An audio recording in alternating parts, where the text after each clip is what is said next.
publisher of Skeptic Magazine. But more importantly for our purposes today, he is also the author of this book, new book. And we're heaven on earth, and we're going to talk about this today in some detail. And so I'm going to turn this over first to Dr. Shermer, who's going to tell you some things about himself, and then we're going to have a discussion. He's going to outline his book, and then we're going to have a discussion about why he wrote it and what it contains and what the implications are and all of that. So over to you, Michael. Sure. Jordan, thank you for having me on the show. Well, the book is kind of an extension of my previous work. Most of my books, when I write them, they kind of push off from the previous book. So going all the way back to my first book, Why People Believe Weird Things, which was about the supernatural and the paranormal and all that, then that led to How We Believe, which was Why People Believe in God. And then if you don't believe in the supernatural and you don't believe in a deity, what about morality? So I wrote 2 books on that, The Science of Good and Evil and The Moral Arc, the last book. So then, kind of covering all the big subjects from a skeptical scientific perspective, the afterlife is obviously a huge one. And I hadn't really dealt with that too much in my previous books. And, now that I'm in my 60s, I guess you could say I'm cramming for the final, thinking about these big issues. It's not something I obsess about. I'm not terrorized by death like some people allegedly are. But I think it's a super interesting subject because it's obviously a part of the human condition. It's something people do think about, and apparently we're the only species that can do this. Although I have a chapter in Heavens on Earth on animals that grieve. Clearly, quite a few mammals do grieve, and they have some sense of loss, death and grief, for fellow group members or family members that die. But it's not clear that they understand that they're mortal. And then I cover the possibility that Neanderthals were self-aware of their mortality because of grave goods that have been found. Although that's, it's hard to fossilization of thoughts is difficult to interpret, but it seems reasonable that they had some sense of that. But in any case, so I deal with the monotheisms versions of the afterlife, heaven, immortality, Judaism, Christianity, and Islam, mainly because you sort of have to, although mine's a science book, and those are sort of low-hanging fruit that atheists have already kind of picked at. So I don't spend a lot of time on that. I'm focused more on scientific attempts to achieve immortality, and it's a book of science. So I actually start with what doesn't seem like a scientific attempt, but Deepak Chopra's worldview of sort of Western Buddhism, that there is the idea of birth, death, afterlife, life, before life is all kind of meaningless because it's all consciousness. And in Deepak's worldview, as he puts it, consciousness is the ontological primitive. This phrase, you can't get underneath it. The scientific attempt to explain it by material means will always fail because that's not where consciousness lies. Anyway, so I thanks to my wife, actually delved into his worldview. Deepak and I have clashed for 20 years, and I've called his worldview woo-woo and pseudoscience, and we've been kind of at odds at each other. So as a change of he's sort of the main, you might say, intellectual force. I don't think it's unreasonable to say the main intellectual force behind the New Age movement or associated with the New Age movement. Is that certainly one of the most prominent ones? He's got a huge following. He goes on Oprah and talks about these things, and Dr. Oz or whoever, and he has a lot of following. So, my wife and I actually went down to his center, the Chopra Center in Carlsbad, California, and spent some time there. We delved into meditation and yoga and the tea and the chanting and all that stuff, just to kind of see what it's all about. And, I think there's something there in terms of behavioral change, that is how it affects your body and your mind and your thinking. And I could definitely see something to that. But also the difficult part that Deepak and I have had is the same problem that most scientists have with New Age beliefs, but not just that, but sort of non-Western traditions, what Deepak calls the Eastern wisdom traditions, that it's the language, the difficulty of language. We have to use words to communicate, and the words you use matter. At some level, you have to be able to be talking on the same level with words. So when Deepak says, the ontological primitive, or consciousness is the womb of creation, it sounds sort of metaphorical, and he means something very specific by that. And if you can't get at that, then you're wasting your time talking. So Deepak and I have kind of become friends, and we're constantly communicating just to try to see if we can find some ground where we're talking, on the same plane. And so I think I've learned a lot from him in that sense. And so my chapter is devoted to him on that, and the general Eastern wisdom traditions. That when you die, because I always ask him, well, where do you go? And he says, that's the wrong question. I mean, you just return to where you were before. Because when people ask me, well, what do you think happens after you die? My standard kind of quip is the same thing. You go to the same place you were before you were born. Mm-hmm. People say, what are you talking about? I wasn't anywhere before I was born. Right. And you'll be nowhere after you die. But for Deepak, time and consciousness kind of overrides the concept of time at the beginning and end. Right. When you die, your consciousness just returns to where it was. And that this physical body and brain is just a temporary instantiation of consciousness into physical being, but it just goes back to some other place. And as near as I can figure, we don't have the words to even conceive of what that means. That is, the Western language and the way scientists talk can't really capture what he's talking about in that sense. And so that's why I think we kind of hit an epistemological wall there where you have to actually get into introspection, meditation, and the deeper parts of that tradition that I've never been able to, really get into personally. So I can't say I understand it, although I kind of see where he's coming from in that regard. So let me ask you some questions about that. So the first might have to do with this idea of the ontological primacy of consciousness, say. Now, one of the things I've learned from studying mythology is that the mythological worldview, first of all, I think the mythological worldview conceptualizes the world as a place to act rather than as a place of things. So it's sort of like Stephen Jay Gould's idea of two magisterium that don't overlap. There's a moral magisterium and a materialist magisterium, say. But it's been striking to me, looking at the archetypal foundations of mythological thinking, that in the scientific worldview, there seem to be two fundamental causal elements. You could say nature and nurture, something like that, or biology and society. And then technically sophisticated Western academics argue about the relative contribution of each to any given existential phenomena. But in the mythological worldview, there's always three actors. There's nature, usually personified as female or experienced as female, because personified isn't quite the right word. There's culture, but there's also the individual, and the individual seems to be the same thing as the conscious actor, and that would be the hero, the dragon-slaying hero, say. And there is a kind of primacy given to that. And so in the oldest creation myths, you always see this interplay between the mother, often Mother Earth, and the father, the sky, and then the hero who separates the two and somehow brings, and perversely in some sense, although being their product clearly as the offspring, is also the thing that gives rise to them at the same time. And it seems to be something that's in keeping, in some sense, with our lived experience, is that we confront the social world, obviously, and are beneficiaries and victims of it, and we confront the natural world in the same manner, but we also seem to be agentic actors. And without us as agentic actors, the idea that there's a reality seems to be full of paradoxical holes, like reality without a conscious actor. And I think that's the sort of thing that generates the thinking that you've referred to as characteristic of Deepak Chopra and the people who make those sorts of claims. And so, I mean,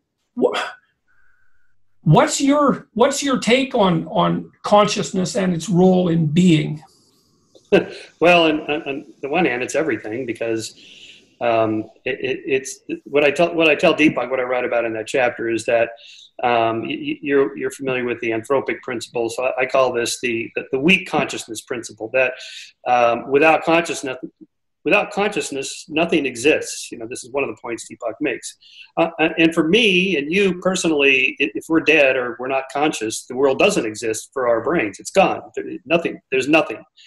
But he goes further than that. He says this, what I call the strong consciousness principle, that consciousness is required. Our consciousness is required for material things to exist. Mm.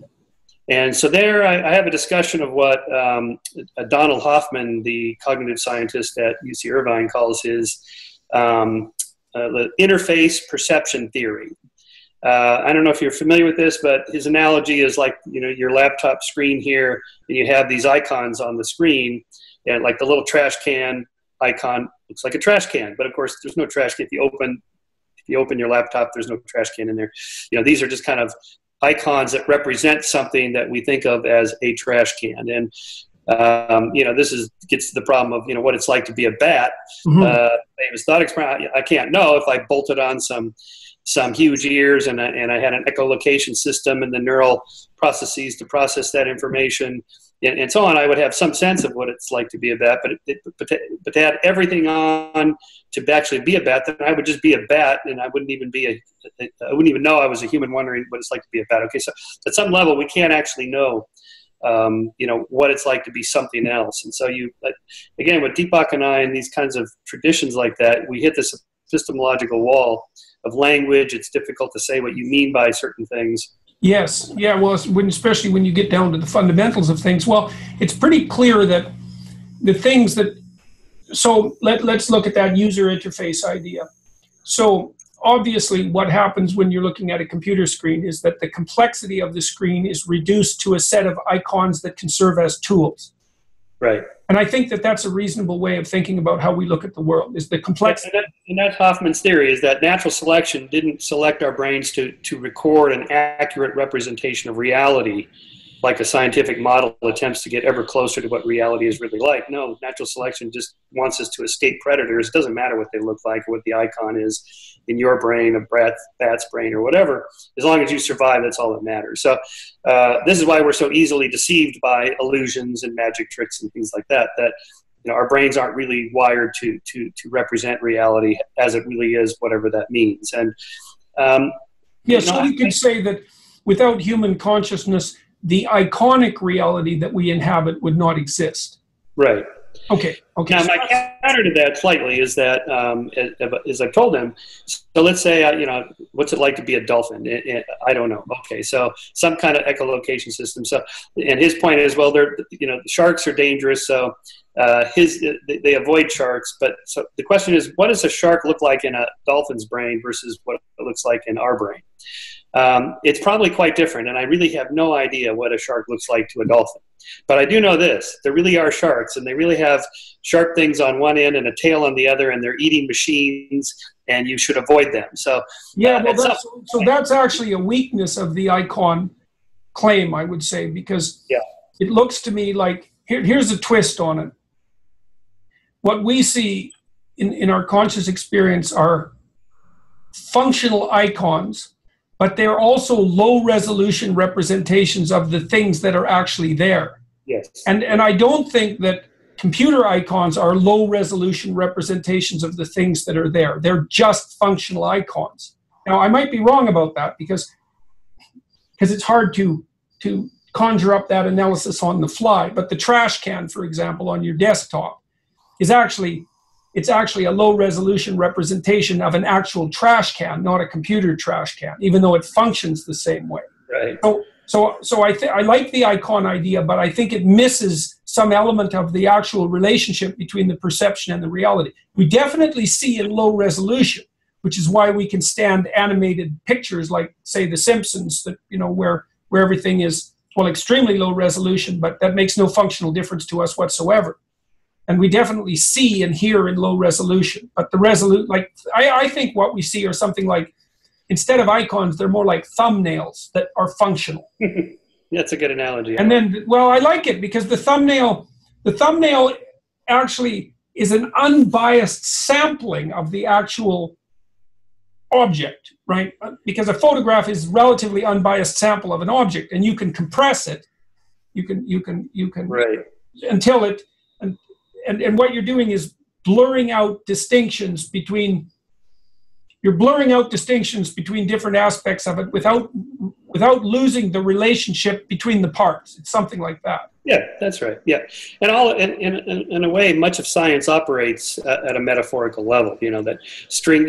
Have you ever seen a string theory documentary that didn't have violins featured in it? That the brain is like a computer, or it's like a dual processor. It's like a quantum information. You can't escape those metaphors.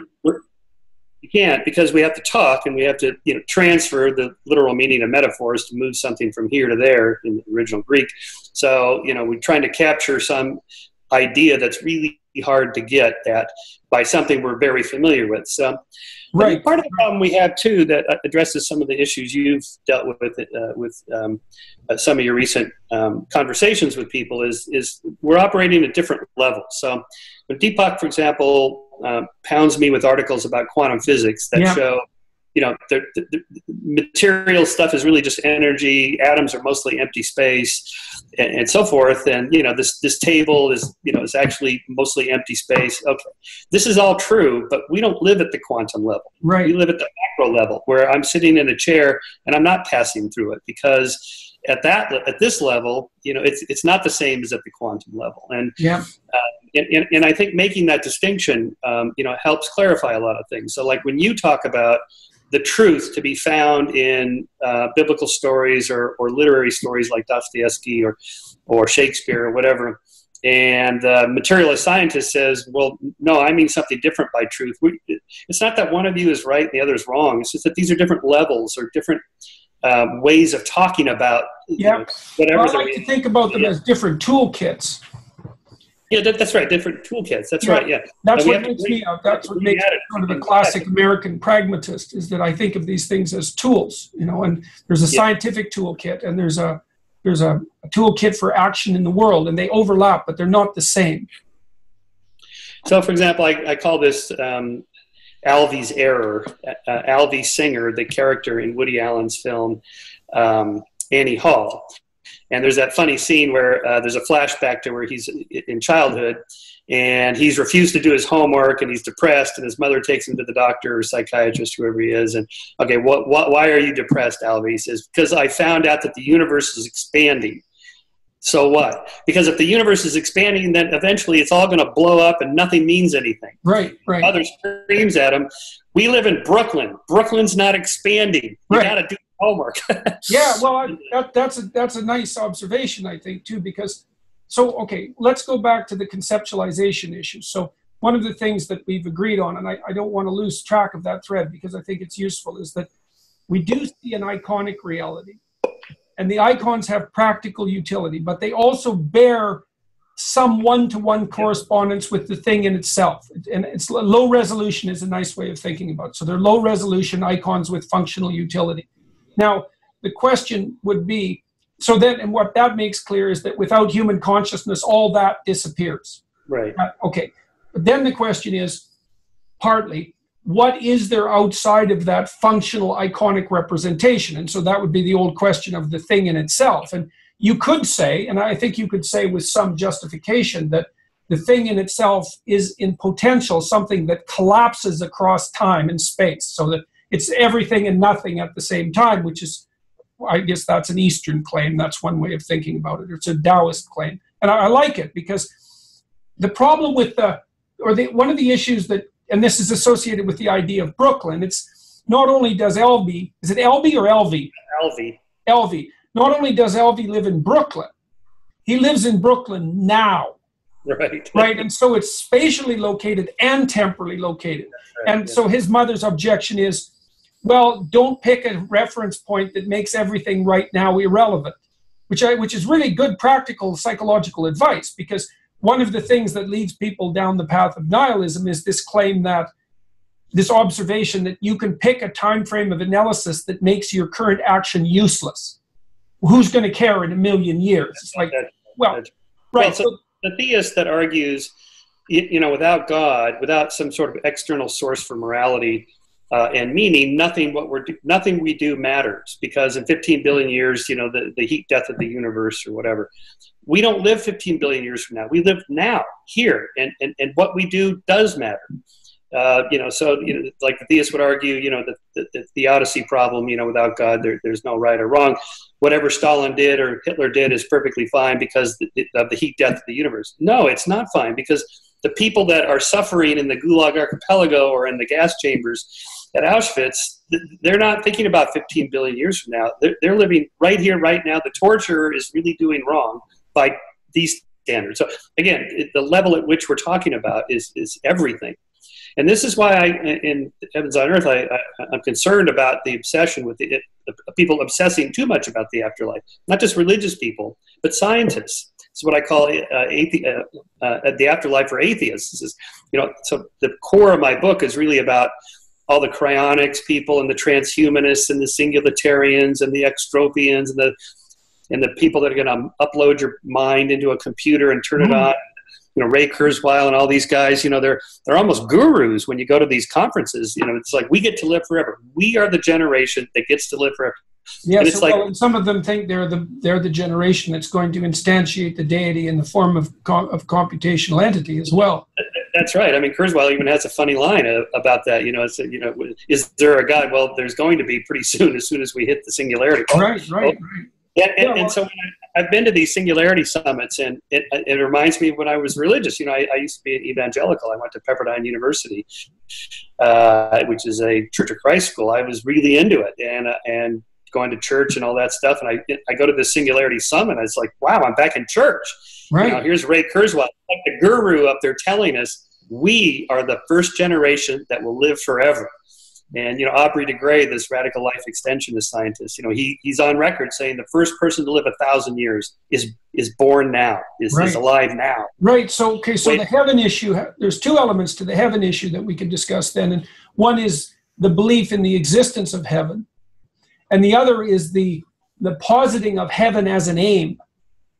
Yes. And those are interestingly related. So from my perspective, one of the things, as far as I've been able to tell, one of the things that allows us to transform the reality that's too complicated to perceive into these functional low-resolution icons, let's say, is an aim. You have to aim, right? And you have to aim with your eyes. And in fact, we're also extraordinarily good at detecting how other people aim with their eyes. Yes. So, and the question is always, well, where should you aim? And the answer to that, archetypally, I would say, and biologically for that matter, is that you should aim up, because why the hell would you aim down? Down is hell, right? Down is where the suffering is. Down is where the malevolence is. So you aim up, and archetypally up is heaven. And so one of the things that I can't, it seems to me that there's some possibility that it was impossible for human beings to discover the future, which is something that we seem to have done. Maybe that was prefrontal extension. Maybe that was the expansion of the prefrontal cortex and its deep wiring with the visual cortex that actually enabled us to foresee the future, something like that. I don't know if you can foresee the future without stumbling upon the idea of heaven at the same time, because heaven, in that sense, becomes the best possible future. And you're aiming at a better future. And because you're aiming at a better future, you're kind of compelled to also conceptualize, at least in principle, like the Platonic ideal of the future. And so then that future potential starts to become a kind of a reality. It's something like that. Yeah, I think that's a super good point. My concern about obsessing too much about the next life is you're going to miss out on this life, which is where you live right now. But that's different from aiming at it. I mean, I wrote a book on moral progress, the moral arc. Aiming for incremental improvements in civil rights and health and longevity and ridding ourselves of disease and war. These are all admirable goals, and we should keep doing that. Aiming for something, and I do like the metaphor of up, because it is up. It is up. Maybe it's because we're a social hierarchical species. Yeah, well, I think that's why the pyramids. I believe that. I think that's what the pyramids represent with their gold cap, right? It's right, and the Washington Monument is the same thing, right? Capped with aluminum. Or the pyramid of hierarchy of needs, and so on. Yeah. So at the end of my chapter on monotheism's versions of heaven, I float the idea, probably won't be accepted by evangelicals and fundamentalists, but that when Jesus talked about the kingdom is within, he mentions this not as often as I would have liked, but I think he's referring to the fact that heaven is within us, in the sense that we should be aiming to improve ourselves. And that Christians and atheists have conflicted over the passage where he says, Matthew 16:26, I say unto you, there are some standing here which will not taste death till they see the Son of Man coming in his kingdom. And of course atheists go, ha ha ha, he's still not here. But what if he meant something else, that heaven is not a place to go, but a way to be here and now? I'm very, what would you call, that's a viewpoint that I think is very much worth pursuing. But I also think there's something deeply strange about that too, because I think that if a psychological state becomes profound enough, it starts to become a social state. And so I would say that kingdom of God that's within, which is something Tolstoy wrote a lot about, by the way, that was a book he wrote a book called The Kingdom of God is Within Us, and that profoundly influenced Mahatma Gandhi, by the way, and they had a lengthy correspondence, which was part of the reason that Gandhi became used nonviolent resistance, right, in his fight against the English, which is quite interesting. But I think that there's look, it's something like this. Maybe when you go to a concert, it's a great concert, and you're having a very profound psychological experience of unity and harmony, which of course is what you get at a concert. But if the experience is profound enough psychologically and individually, it also starts to encompass and envelop the people around you. And so I think the kingdom of God that Christ was talking about was something like, this is why I like Jean Piaget so much, it's something like the Piagetian equilibrated state, where things are working out really well for you and you're deeply immersed in a meaningful experience. But at the same time, that meaning is structured so that it's maximally beneficial for the people who are immediately around you and for the people who are distally related to you. And so everything stacks up. And that's something like the idea of the ladder to heaven or the stairway to heaven, that everything's stacking up properly. And then I think when people experience that, and this is where the metaphysics touches the material, I think that when people, yes, exactly that, precisely that, yes, precisely that. Common theme in Christianity. Well, then you notice that the demons are upside down going down. Right. Right, which is exactly right. That's exactly the right way to conceptualize it. So I think that when people have an experience of that stacking of meaning, that they also have an intimation of immortality that goes along with that, that's embodied. And that's partly why the metaphysical speculations about the reality of the kingdom of heaven have emerged. Because it's not just conceptual, right? There is embodied experience. And people report the same thing when they have transcendental experiences of various sorts. And we know from a scientific perspective that those can be very reliably induced with the use of agents like psilocybin. And, I've been really fascinated by what's been happening at Johns Hopkins Hospital with the psilocybin experimenters, because one of the most recent things they showed was that if you take people dying of cancer and you give them psilocybin and they have a mystical experience, which is something like an experience of the kingdom of God on earth, but also eternally at the same time, that they lose their fear of death, or that at least it's much modified. And, that's a hell of a finding. That's really, you can't just walk away from that easily, because that's a hell of a thing to treat. Well, yeah, I have a chapter on that in Heavens on Earth on near-death experiences. But we're talking about two different things. The transitioning from life to death in the most pain-free or anxiety-reduced state is progress. Medical progress, psychological progress, or whatever. And I'm all for, if psilocybin does it or whatever, then great, we should do that. But there's a lot of people that claim more than that this is opening the doors of perception into another world, right? That's actually out there, and that those of us have not taken acid, we just simply can't know. So now we get at this question of truth. One of my columns in Scientific American I recently wrote called "What is Truth Anyway?" I mean, when I say like I prefer dark chocolate and you prefer milk chocolate, there's no truth that is to be discovered. Yours is true for you, mine's true for me. Or I say Stairway to Heaven is the greatest rock song of all time, and you say, no, Freebird is better than Stairway to Heaven, and we argue about that. But there's no experiment we're going to run. And so as we start to move along these lines, like when Deepak Chopra tells me meditation works, okay, so if it works for you or it doesn't work for me, okay, those are still in that state of internal truths. But what we want to know in science is, does it work for everybody? Or, 67% of people that do an hour of meditation a day under these conditions have reduced stress hormones and blood pressure and so on in some measurable way. That's different than just an internal state. So when we're talking about, again, just, working on toward striving to better ourselves or some kind of heaven, if you mean just, metaphorically so that I can better myself, that's different than there's an actual place you can go to. that's going to be there after we die. And so I think this is where, scientists go, wait a minute. You also start messing about with the idea of place in a way that's the problem with having discussions about fundamental realities. And, when you said, another thing that Christ said was that the kingdom of heaven is spread upon earth, but men do not see it. Right. So, and that's something that's akin to the idea of the kingdom of God is within you. Although it's a strange twist on it, because it also adds an element of externality or physicality to it, and an element of immediacy, not something that's forestalled into the future. But I wonder, see, in my wilder moments of speculation, I have this notion that if things stack up properly, so imagine that you're immersed in a very deeply meaningful experience, and it's operating, it's indicating that harmony has been established between multiple levels of being simultaneously.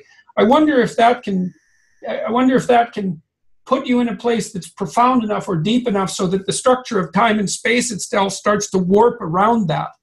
I mean, I know that's I can't formulate it well, but there's something about it that seems to me to be correct about that, because people have intimations of immortality, and they have intimations of heavenly and hellish abodes as well, and they're not the simple kind of rational, even rational fundamentalist beliefs that often people talk about when they're discussing religious belief. They're more reflected in direct experience, and it's not easy to make sense of them. Well, when you delve into the literature on Judaism, Christianity, and Islam and their versions of the afterlife and heaven, they're quite different. And the Jews are far less obsessed with going someplace after death. In fact, originally they were going no place at all. Sheol was just nothing. It was just you returned to where you were before you were alive, just no place. So that religion is far more focused on the here and now. Like we have a moral duty to help people, the poor and so on now, and to live better lives and more lives of dignity and honor and morality now.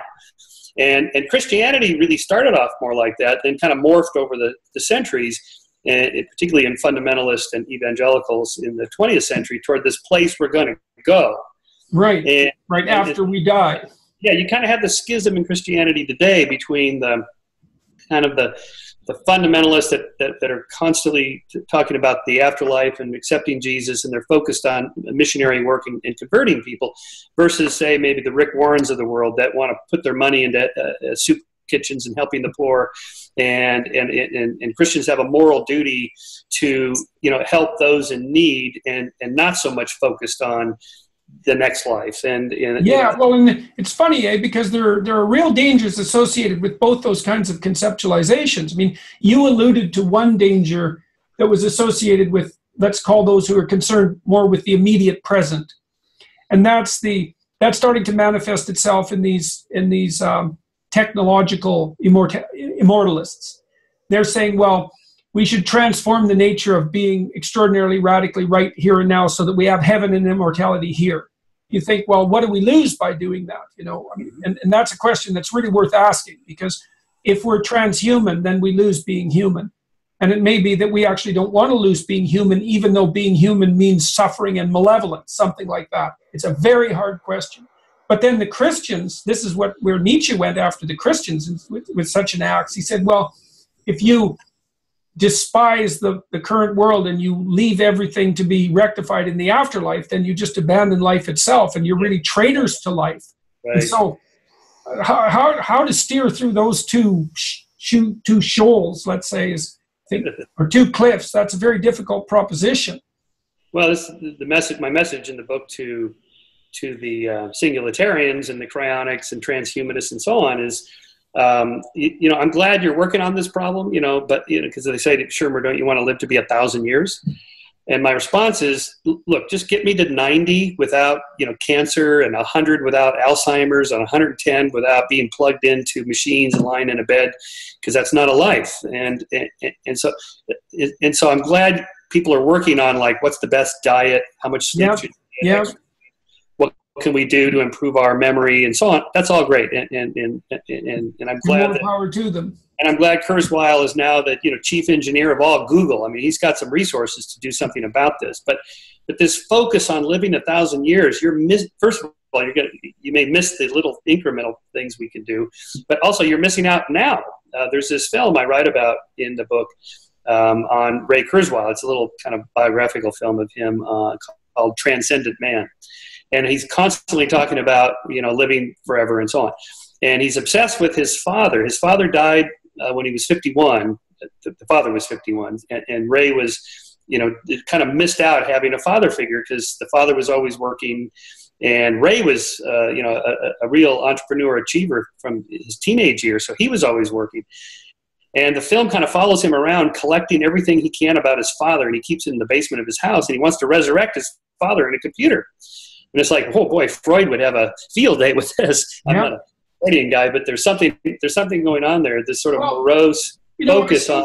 I see this strange dichotomy and attitude that you just described, even characterizing you. I see that in my own life because I'm very interested in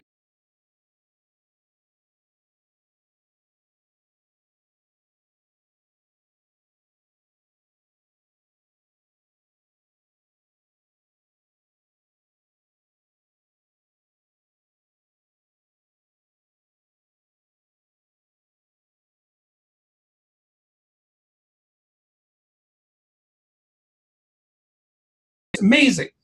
And so I think, well, isn't it interesting to do everything possible to prolong youth and life? But at the same time, there's another part of me that's thinking, well, this is something I wrote about in this new book that I'm publishing. I was thinking about Socrates and his ability to accept his death. And what Socrates seems to have revealed in his acceptance of his death was that if you live your life properly, then you've lived your life in some sense. You've exhausted it in some sense. And the question is, if you lived 1,000 years, well, what exactly would you do? Like I've had kids, yeah. And I loved having kids, but I wouldn't have them again. Like I wouldn't do that again, I don't think.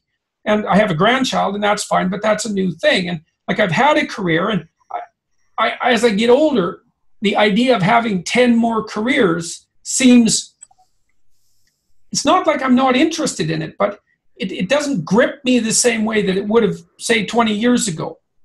Mm-hmm. And so I wonder if it is the case that life is in some sense structured so that its finitude is necessary and not something that should be, well, casually transcended, let's say. Well, the transhumanists would respond to that, you're just used to this idea of only living 80, 90 years and then you're done, that we would adjust to that. Well, maybe. The other problem... yeah, the question would be, though, who would be the we that would adjust to that?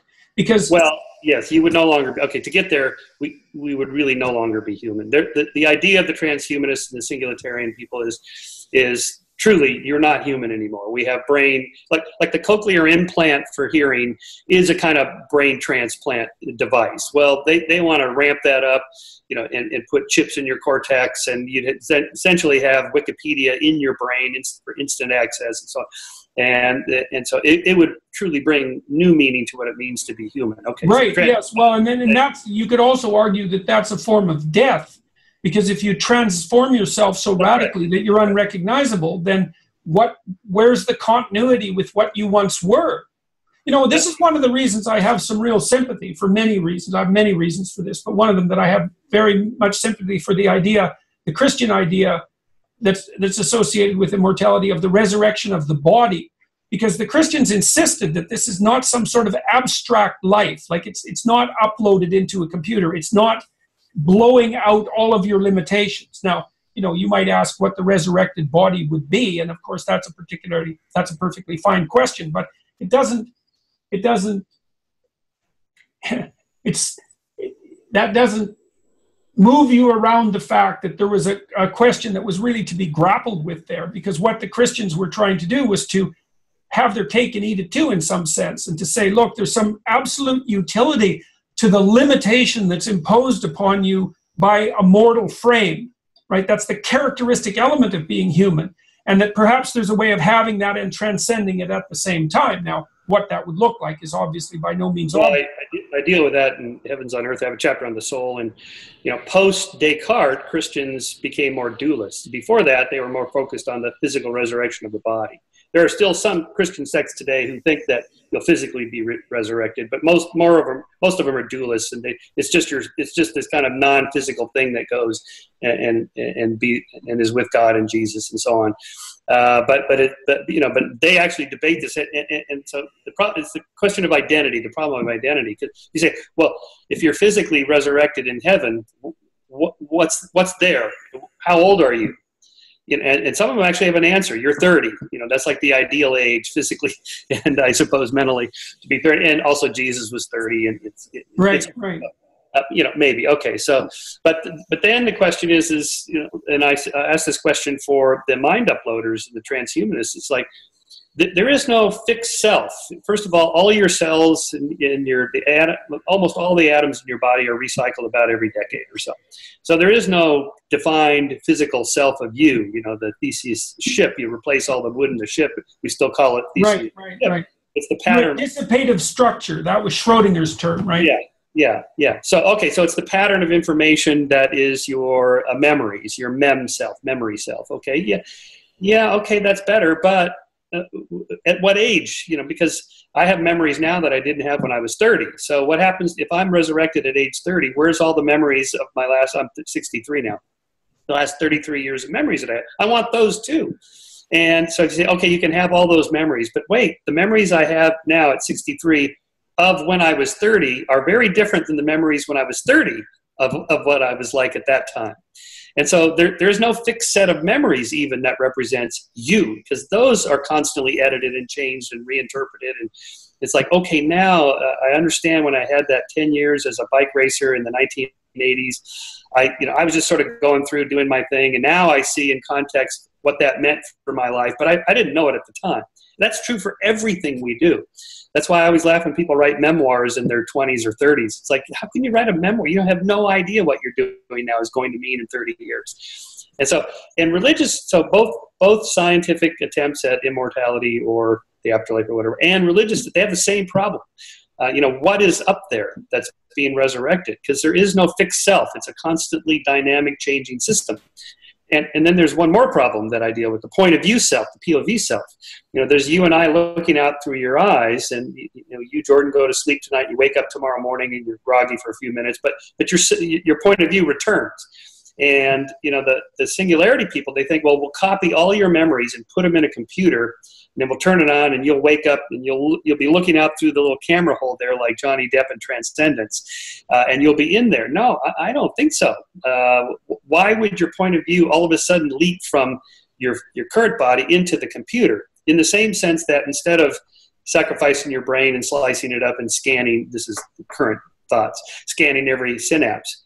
What if in 100 years from now we had a sophisticated fMRI machine that could scan your brain and scan every single synapse and reproduce it? We had a computer big enough with Moore's law doubling and so on. It would be enough digits to reproduce your entire connectome and turn it on. But you, Jordan Peterson, are still standing there right next to the computer, and they turn it on. You're not all of a sudden in the computer. It's just a computer. Absolutely. Well, there's other problems with that too, is that, if I remember correctly, you have more neurons in your autonomic nervous system than you have in your central nervous system. Well, so what are you going to do about those, man? It's like your brain isn't in your head. Not just your brain. No.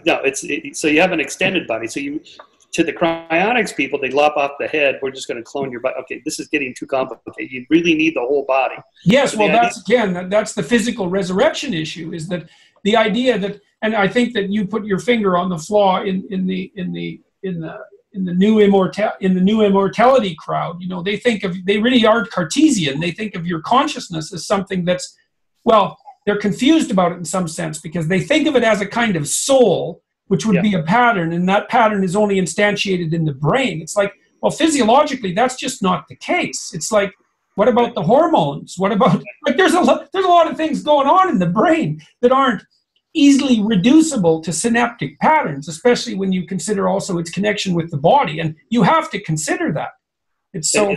even worse than that, because not only are we all of those things, we are also social beings. And so there's all the interactions we have and have had with all the other people in our lives, or neighbors or strangers or whatever. So you have all those binary digits that have to be captured of all the interactions going back for your whole life, not just your life, but all of the social, cultural, political, economic forces that have been grinding along for centuries that shape who we are and the kind of world we live in.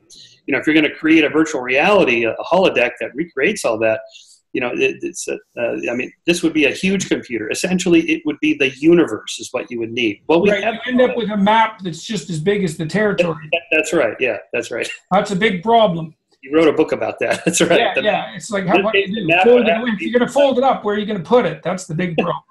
It's like that Stephen Wright line about, I got a map of the United States actual size. Yeah, exactly. Really hard to fold up. Yeah, exactly. Exactly. So let me ask you a couple of more personal questions, if you don't mind. Now, you mentioned briefly during our conversation that, you know, you're from a pretty fundamentalist Christian background, and you became a skeptic, and you've been pursuing that with well, adamantly, let's say, for a very long time. So 2 questions is, what put you on that path, and what do you think your positive function as a skeptic is? Yeah. So first of all, my family wasn't religious at all. They weren't anti-religious. It wasn't a thing. I became interested in it in the early 70s when I was in high school, which was sort of the early development of the evangelical movement in the United States, the so-called born-again movement. And there was no affiliation with any church in particular. We all recognized that, you know, organized religion was probably not all that great. So it was just sort of a one-on-one. It's just you and Jesus, you and the Bible, you and God, and so on. And that was that whole, you know, Jesus Christ superstar time and all that. So, but I took it fairly seriously, and I went to Pepperdine, and I took courses in the Old Testament, the New Testament. I read everything C.S. Lewis wrote, took a course in the writings of C.S. Lewis. Well, I was into it. But you know, at Pepperdine, you're in the bubble of, you know, the Christian worldview is totally consistent. It's internally coherent until you're outside the bubble. So when I went to a secular university and to study experimental psychology, not only was that more of a grounding in the scientific method of understanding reality, but just for fun, I took courses in, first of all, I took courses in evolutionary theory. I was kind of a creationist. I remember sitting there thinking, holy shit, this stuff is real. There's an actual science behind this. But then I took a course in mythology, anthropology and comparative mythology, and that kind of opened up my eyes. So I sort of went through my Joseph Campbell stage and the myth of the hero. I read The Hero of a Thousand Faces and all that. It's like, okay, this is a different way of looking at things than the pure scientific way, but it's also different from a lot of these religious traditions, you know. So that sort of told me that the particular religion I was in, it's wrong to ask, is it right or wrong? It's a completely different thing, and it just wasn't working for me anymore. So I enjoyed the scientific way of thinking about the world, and I was surrounded by people that, it's not that they were atheists in graduate school and after that. It's like, remember, this is now the late 70s, and then when I went to graduate school in the second time for my PhD in history of science in late 80s, again, the whole science and religion, atheism, new atheism, that wasn't a thing. No one really talked about it. It wasn't like a big thing. You have to say, are you a theist or an atheist? No one really talked about that. And so my focus was really just on science and understanding things. Now, the problem of being a sort of an intellectual or historian of science, psychologist like I am, and you're interested in studying beliefs like I do, and then also being a public intellectual as the publisher of Skeptic Magazine, and I write this column for Scientific American every month. I got to essentially debunk something or analyze something. Is it kind of puts you in the role of like, well, I got to say if this is right or wrong, this is true or false, or something in between. So I'm constantly on this kind of razor edge between, I just am a curious observer of people's beliefs, and then on the other hand, I actually have to kind of pass judgment in writing every month. Well, is this one correct or not correct, or something in between? It's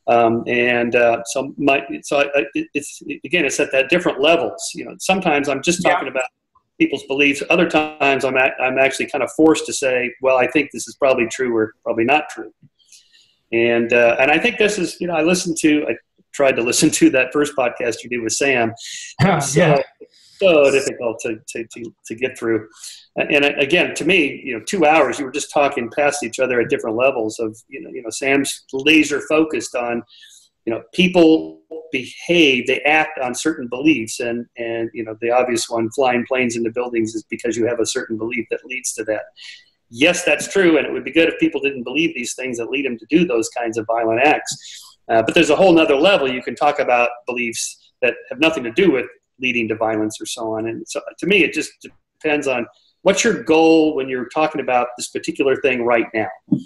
So there, I was good friends with Stephen Jay Gould, and, I was sympathetic to his NOMA. Yeah.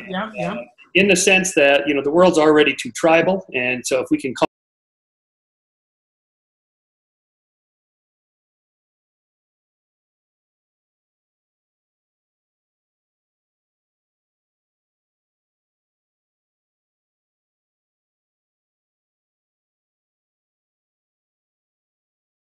at that particular moment.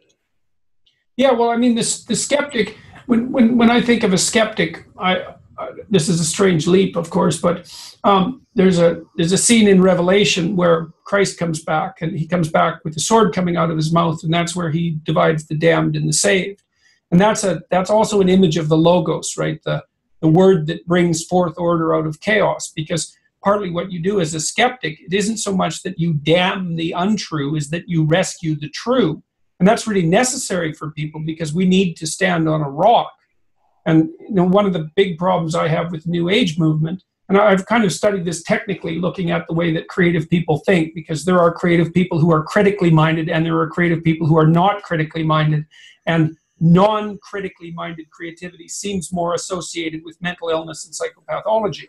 Right? You have to be able to discriminate between what's worth saving and what isn't, so to speak. And that's what a good skeptic does, because a skeptic isn't necessarily someone who says, oh, this is all false.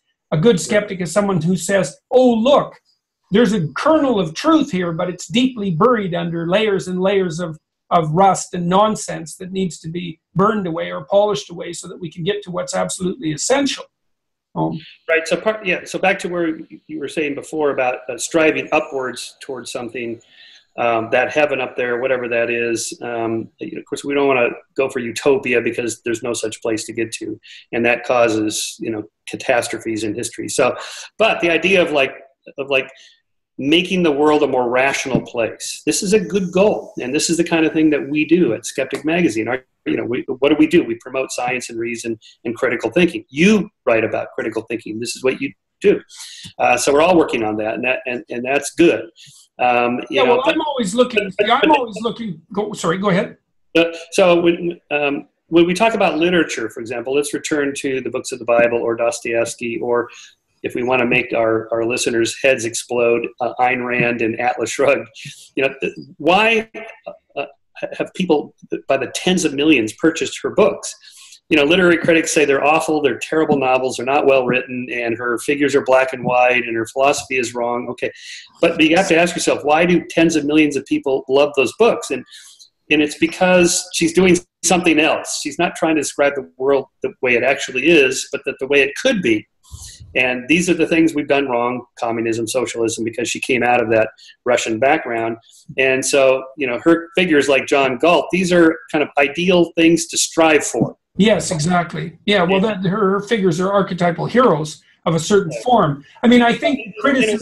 If we could bring it back to some real-world example, I just recently started following Jocko Willink, the Navy SEAL. Okay, now, I'm never going to be Jocko Willink, but, I got his book, and I read one page a day, and it's sort of like, oh yeah, come on, Shermer, you can get up at 6 a.m. and get out there on your bike ride with the guys. I don't want to do it, but then I see, Jocko's page, and he says, just get at it. Okay, so in a way, it's not describing the world in a scientific way. It's sending a different message. Like, you should strive to be this, even if you don't make it. Just do it. Do something, anything. Yeah, well, I think, and that's a different. That's a different goal. Yes, well, I think too that. Okay, so first of all, with regards to Ayn Rand, I think the criticism leveled at her that her characters are too black and white is correct, because I think that one of the things that distinguishes great literature from propaganda is that in great literature, most of the conflict is within rather than between. Right. Yes. And so, and the problem with Ayn Rand is all her good characters are the same good character, and all her bad characters are the same bad character. And there's no overlap between them. So there's a purity, there's an archetypal purity, but that compromises its utility as literature, I would say. Solzhenitsyn makes this point in Gulag Archipelago, where he says, if only the world were simply black and white and we could take the bad people and isolate them somewhere. But the problem is we all have darkness and evil in our hearts. And That's right. The line between good and evil runs down every heart. That's his famous phrase. And it was something he experienced very deeply, and is also, primordially true.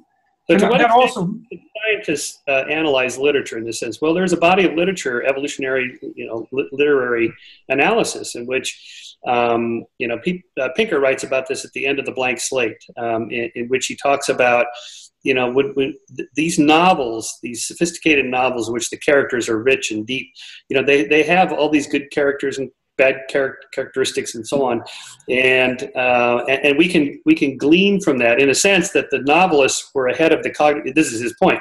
The novelists were about a century ahead of the cognitive scientists in figuring out human nature. Yeah, or maybe 1,000 years ahead of the cognitive. We'll see. Modern literature, anyway. Yeah. So we can gain a lot from that, and not just the rich emotional experience of reading a good novel, but actually teasing out. This is what some of these evolutionary literary people are trying to do. It's like there's certain themes that come up over and over and over again. It's not totally random. Unlike the postmodernists, there actually are certain real meanings that the author intended, and the problem. See, I think the problem with the postmodernists, technically speaking, and I've thought a lot about this, is that they got their initial criticism right, which is that there's an infinite number of ways of interpreting a finite set of phenomena, but there isn't an infinite number of valid ways of interpreting a finite set of phenomena, and that's where you get right back into the issue of the circulation of the interpretation around these great underlying archetypal themes, and that are built in large part right into our biology. I read a really interesting analysis of the symbol of the dragon a while back, and I can't conjure up the name of the book, unfortunately, but his hypothesis, which I thought was a very good one, was that a dragon is a meta-predator. So it's the symbol for predator, but it's more than that. But the predator is tree, cat, snake, bird, because the fundamental predators of tree-dwelling primates were cats, snakes, and birds. Right. And so what it is an amalgam of all those things. Right. And so it's real, just like the category of predator is real, even though snakes and cats are both in the category of predator, and no one says, well, there's no such thing as a predator. And then you can add fire to that for a variety of reasons, not least being I'm sure that fire wiped out many of our ancestors as well. And then the additional twist, which is that dragons also hoard gold. So human beings, because we're not just prey animals, learned that if we confronted the meta-predator, we would gain as a consequence. Right. So there's certain channels down which good stories go based on our biological nature, our evolved nature. It's not that it's completely deterministic in that sense. No, it's variations on a theme, I would say. Right. Yeah. So there was an interesting article published, I think it was in Nature a few months ago, showing that it was very, very high resolution brain scan. And so, there's the idea, of course, that in the cortex that neurons that fire together wire together. And then we learned that the neurons are actually in cortical columns, so they actually have their structure, their unit structure. So they're not just randomly connecting with neurons everywhere in the brain. But what this scan showed was an underlying superhighway of built-in connections, so that the columns themselves could wire into the already existent superhighways. So it was like there was an underlying architecture that was highly probable that it would manifest itself. And I thought, well, that looks like the neural architecture of something like an archetype.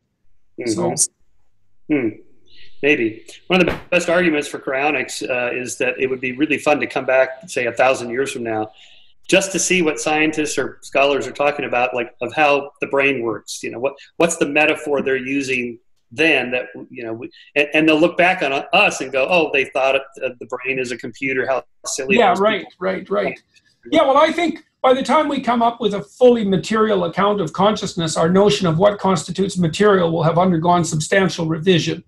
So I do wonder if sometimes I toy with the idea of the Mysterians. Do you know the Mysterians? There's certain mysteries of the universe we will never solve, just because of the limitations of the structure of our brain. And yeah. So God, free will, and determinism, the nature of consciousness. There's a few of these core deep questions. So my friend, the late, great Martin Gardner, called himself a fideist. You're probably familiar with fideism. It's kind of a... No, I'm not. Well, it's based on William James and Emmanuel Unamuno. Oh, yes, yeah. Pragmatist. It's sort of a pragmatist philosophy. So anyway, Martin was a longtime columnist for Scientific American, one of the founders of the modern skeptical movement. He was as skeptical as I am, maybe more, on almost everything.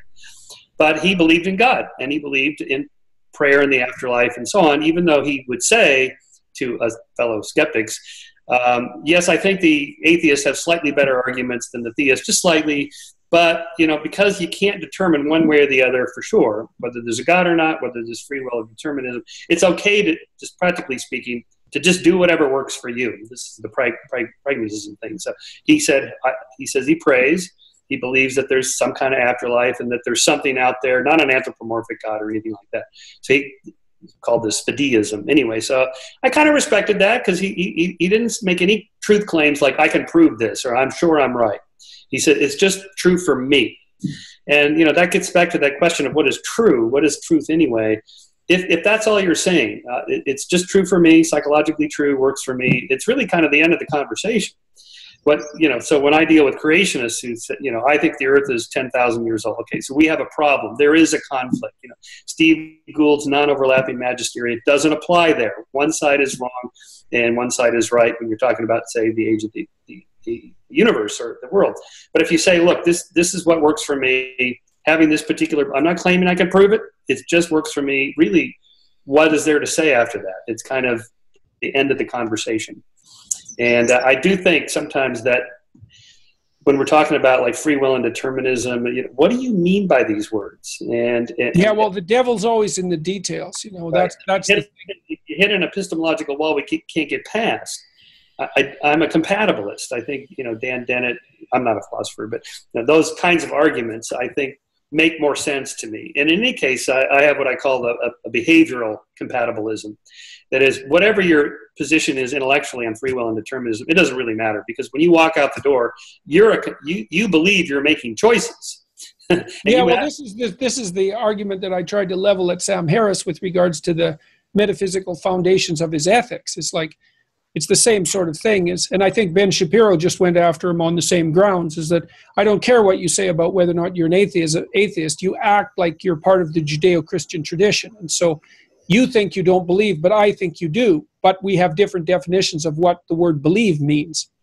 So now I'm not saying that that's necessarily the argument to end all arguments, but it's one that needs to be taken seriously, especially by the more rationalistic atheists, because they don't give the devil his due. Now, you're in a different category because you went through the whole Christian thing in detail, and you know the stories, and you know the mythology, and you know the psychology as well. You talked about Joseph Campbell and people like him. So, that puts you in the realm of the, I would say, what would you say, biblically and psychoanalytically informed. Well, again, it depends what your goals are. What are you trying to do? I mean, people like Sam and Richard, they're laser focused on one particular thing they're working at. So good.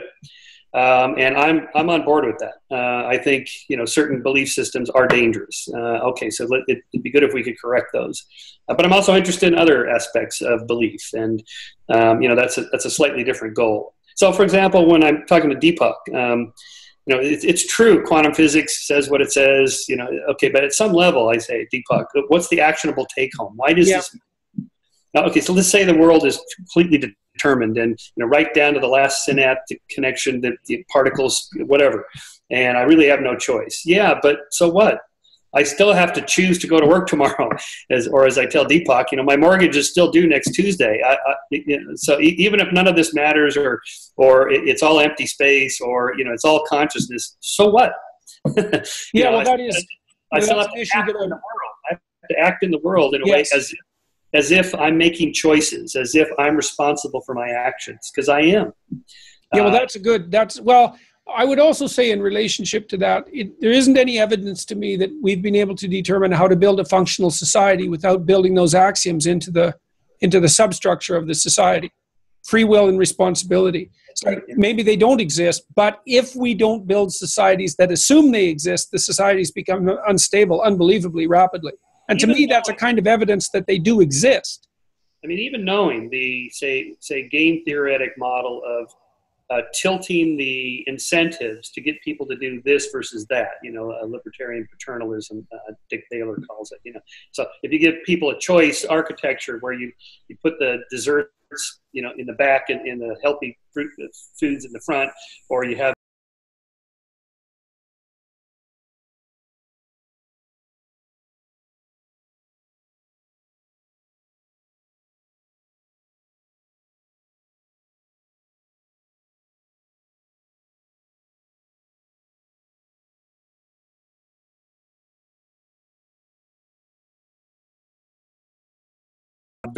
I'm much more likely to buy unhealthy foods, cookies or ice cream or whatever, than I would if I went shopping on a full stomach. So I choose to alter my environment around me because I'm going to nudge myself in another direction. How is that not a kind of a choice?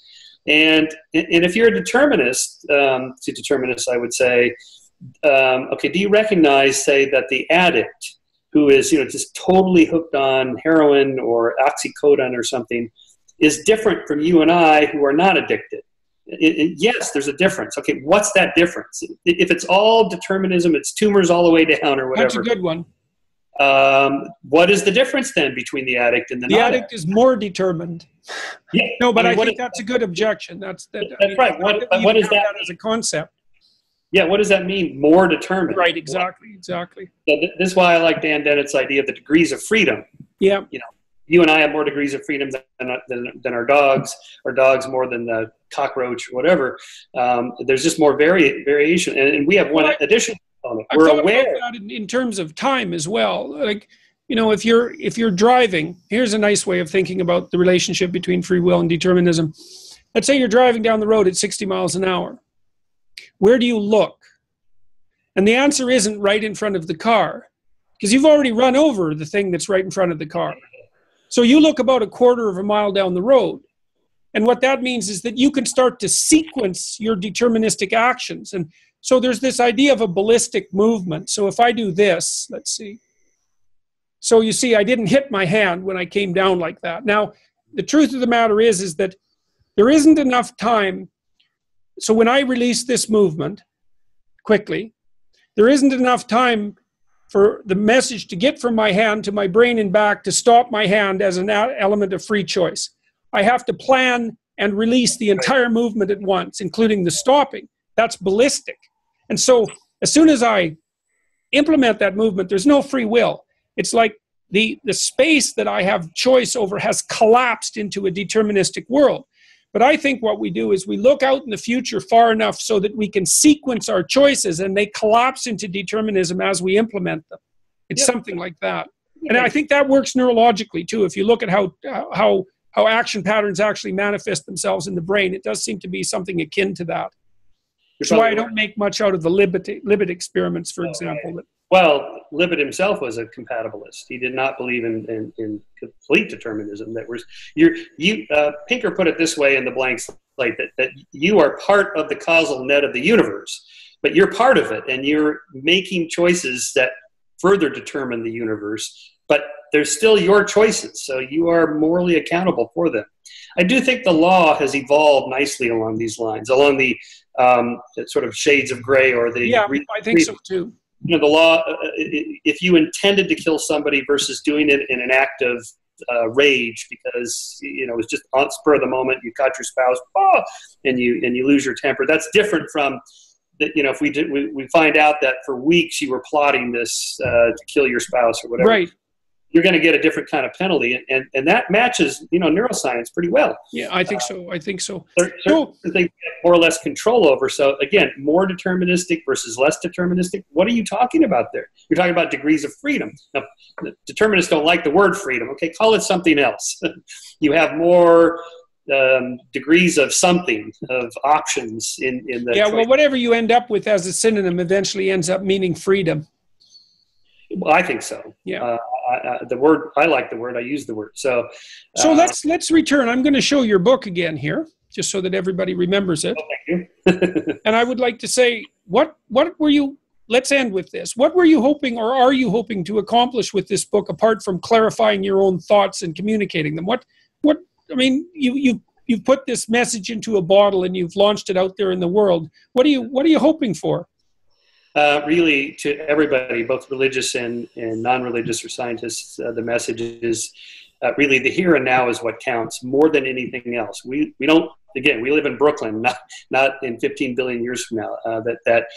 That whether or not there's an afterlife, because clearly no one knows for sure, we don't live in the afterlife. We live in this life, and so what you do really matters. How you are in relation with other people and your environment really matters. It matters not just for the future, but immediate future and even now, whatever that means to you. And so again, I'm glad people are working on this and thinking about it. And if we can improve both society incrementally a little bit, instead of aiming for utopia, aim for protopia. Yeah, that's a great thing. Incremental. And again, instead of aiming for immortality or 1,000 years, let's just aim for getting more people to 90 and 100 healthy and happy and living fulfilled lives. And I do talk about in the end about in the last chapter, last pages, in fact, about the importance of aiming to live a purposeful, meaningful life, not a happiness. I've known enough as a psychologist to see the literature develop in positive psychology about happiness. I've read all the happiness books, all great. But happiness in the sense of, I'm going to plug into the morphine drip. No, that's not what life is about. That isn't what gives people meaningful lives. It's doing things that don't make you happy. Like, again, back to you work out every day. It's not fun. I'm not happy working out. I was a caretaker for my parents. I had 4 parents, step parents, and so 2 of them I was a caretaker. It wasn't fun at all. I didn't get joy. I wasn't enjoying it. It was an uncomfortable experience, but it made me feel better about myself, about the world. Like this is doing something more deeply meaningful, and so I think that's where it counts. Actually, working to make the world a better place gives you a deeper, more fulfilled life. That is an excellent place to end. So I think amen to that. Amen, afterlife or no afterlife, we should improve what we have right in front of us. Exactly. Yep. And that's better than happiness. I agree completely. It's a much more profound orientation, and it's a boat that won't tip in a storm. So, well, thank you for having me. Hey, my pleasure. It was really nice talking with you. Hopefully we'll get a chance to meet and also to talk again. When your book comes out, the 12 Steps, we'll talk about the 12 Steps. Sounds like a fine plan. I haven't seen the book yet, but I saw your show with Dave Rubin. I thought that was really good. Thanks very much. It was very good talking with you. All right, Jordan. Thanks. All right. Bye-bye. Bye-bye.